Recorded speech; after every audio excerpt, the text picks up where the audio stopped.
কি অদ্ভুত ব্যাপার দেখেন, একটা বছর বিদায় নিল খালেদা জিয়ার একটা লম্বা রাজনৈতিক অধ্যায়। শুরু হলো একটা নতুন অধ্যায়, যেখানে বেগম খালেদা জিয়া শেষ করলেন, সেখান থেকে শুরু করতে যাচ্ছেন তারেক রহমান। 17 বছর পরে তিনি নতুন করে শুরু করবেন। এই শুরুটা, এই পথ চলাটা কেমন হবে সেটা নিয়ে ভাবছি।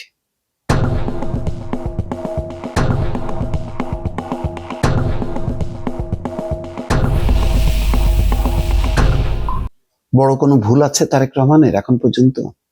দেশে আসার পর থেকে সবাই বলবেন যে না, তেমন কোনো ভুল নেই, বরং অনেকে আকৃষ্ট হচ্ছেন খুবই পরিমিত কথাবার্তা বলার জন্য, যেখানে তার মুখ দিয়ে প্রথম দিনই বলছেন যে একটা জ্ঞান নির্ভর রাষ্ট্র গড়ে তোলা। তার মানে যেখানে জ্ঞান বিজ্ঞানের প্রাধান্য থাকবে। অসাধারণ একটা কথা, যেখানে বলা হচ্ছে আমরা শান্তি চাই, ঐক্য চাই, নিরাপত্তা চাই, অর্থনৈতিক সমৃদ্ধি চাই।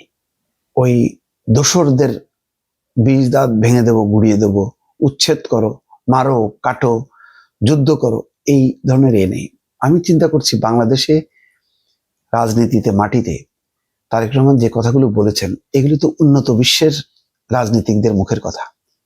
বাংলাদেশে কি এই কথা চলবে, যেখানে তার বিপরীতে উত্তেজিত জ্বালাও পোড়াও স্লোগান, যেখানে শুধু ধ্বংস করো, মারো, কাটো, মব তৈরি করো, তারপরে আগুন জ্বালায় দাও। এই পরিস্থিতির বিপরীতে বিএনপির এই সুশীল কথা বা সুন্দর কথা, এটা মানুষ অ্যাকসেপ্ট করবে? মানুষের কি সেই মানসিকতা আছে কিনা? আমার যথেষ্ট সন্দেহ আছে। সাধারণ মানুষ তো অবশ্যই শান্তি, ঐক্য, নিরাপত্তা এগুলিই চায়। তার তো আর অন্য কোনো কিছু চায় না। সে তার নিজের মতন করে কর্মটা করতে চায়। রাষ্ট্রের কাছ থেকে খুব একটা সুবিধা প্রত্যাশাও করে না। শুধু রাষ্ট্রের কাছ থেকে একটা নিরাপত্তা চায়, একটা সিকিউরিটি চায়, আর কিচ্ছু না। সেটা খুব অভাব। সেটা নিশ্চিত করতে পারবে কিনা? রাষ্ট্রের কাছে একটা সাম্য চায়, ন্যায় বিচার চায়। সে যেখানে কাজটা করতে যাবে, তার যেখানে সমস্যা হবে সেইটার সমাধান চাইবে, এগুলি চাই। সার্ভিসটা চাইবে, নিরাপত্তা চাইবে। কিন্তু বাংলাদেশের রাজনীতিটা খুবই করুণ। বাংলাদেশের রাজনীতি তো এক পক্ষ আর এক পক্ষকে নিশ্চিহ্ন করা ছাড়া কোনোভাবেই এটা আর ভালে পানি পায় না। সেই জায়গা থেকে কতখানি তারেক রহমান কি করতে পারবেন, বিএনপি কতটুক উঠে দাঁড়াতে পারবে, ঘুরে দাঁড়াতে পারবে, আমি বারবার চিন্তা করছি। কারণ খালেদা জিয়া বিদায় নিলেন গেল বছরে, নতুন বছরে কিন্তু একটা চ্যালেঞ্জ, নির্বাচন। এই নির্বাচনে তারেক রহমান কি বক্তব্য রাখবেন, কি বলবেন? এই শান্তির কথা, ঐক্যের কথা, মানবতার কথা, এটা কি মানুষ কতখানি অ্যাকসেপ্ট করবে? মানুষের হৃদয়কে কতখানি আলোড়িত করবে? সেটা কিন্তু মানুষ এখনো আমি বুঝতে পারছি না, মানুষের সেন্টিমেন্ট।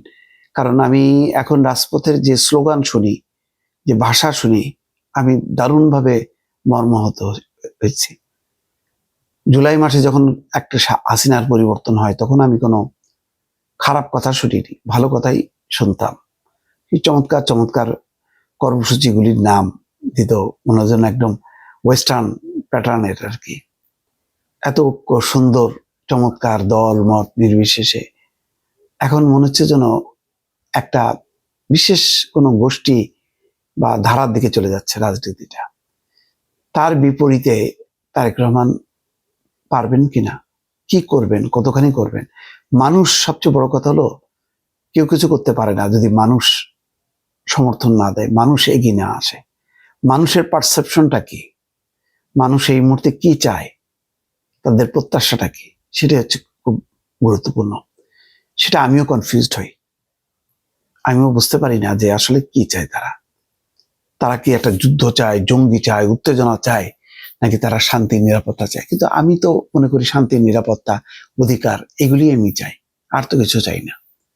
সেগুলোর উপর বেস করে যে রাজনীতি, সেই রাজনীতিটাকে এগিয়ে নেবে, বিএনপি নাকি জামাত? সেই লড়াই দেখার জন্যই নিশ্চয়ই আমরা প্রস্তুত হচ্ছি।